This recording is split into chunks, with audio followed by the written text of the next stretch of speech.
Welcome back.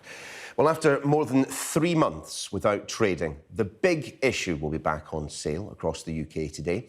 Its network of more than 2,000 vendors, who tend to be people who are homeless or vulnerably housed, will again be given the chance to earn a legitimate income as more lockdown restrictions are eased.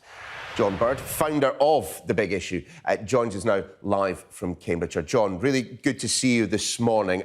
I suspect that for your vendors and for you, this is a really important day. Oh, this is a very important day. It's like the launch again.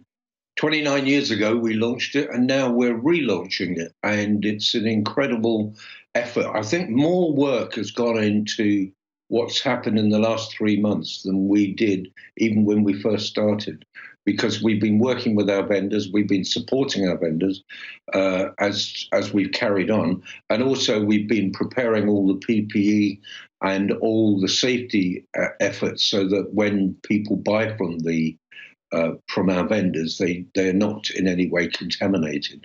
Not that they're ill, if you see what I mean. But the other thing... Indeed. I wonder then, John, obviously I'd like to talk to you about the assistance that you've been providing your vendors over the past few months, but just very specifically on the issue of them getting back to work today. I mean, what steps have you been able to take to minimise the risk of COVID transmission, either from one of your vendors to someone else, or indeed from someone else to one of your vendors? Well, what we've done is we've done the sensible thing, which is offer the idea that we've got outdoor workers, so we're probably going a bit over the top. We've given them gloves, we've given them hand gel, and we've given them masks, and we've given them visors. So that is actually a lot of market traders, so to speak, are not actually going that far, but we're going further because we don't want the vendors ill, and we certainly don't want the public ill. There will be some who wonder whether or not that some vendors might not do it as well. Plenty of people are just not carrying cash with them these days, in the sense that everyone's gotten used to paying contactless. Now, is that an option? Well, we've got contactless. We've been giving out to our vendors the little machines so that people can do contactless, like people in markets. So that's been a really, really good thing for us, and that means that you can, in a sense, buy the paper with distancing, and that is very, very useful for everyone.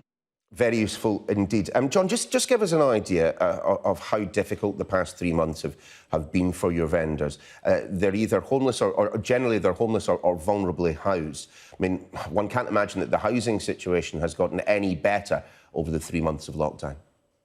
Well, one thing we can bless the government for is that many of our vendors who have been taken in and put into hotels, but also accommodation has been found. So actually we've had vendors who are very, very safe, hopefully like the rest of us. So that's one of the good things, one of the pluses.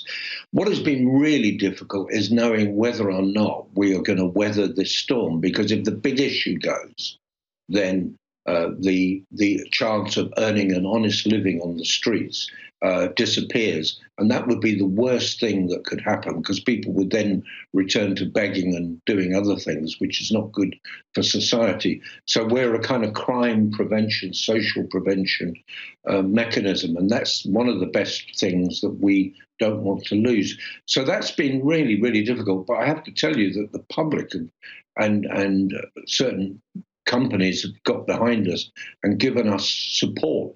The Times, for instance, raised about £500,000 on our behalf that went to the vendors. So we've got the situation where we've had a lot of support in a way that we hardly expected. And that is probably guaranteed that we are going to be around for the next few years at least. And hopefully we'll be able to, like with the vendors, grow out of this. I'd like to say also, this has given us a chance of reinventing the way that we work with homeless people. We're getting deeper and into support. We are also doing doing an alliance across society, which is to prevent people falling homeless. Because as your shelter report, John, I'm so sorry. We are literally out of time, but we will, I'm sure, be speaking again in the very near future. As you mentioned, that research from Shelter certainly giving people plenty of cause for concern. But John Bird, for today, thank you for your time. Thank you.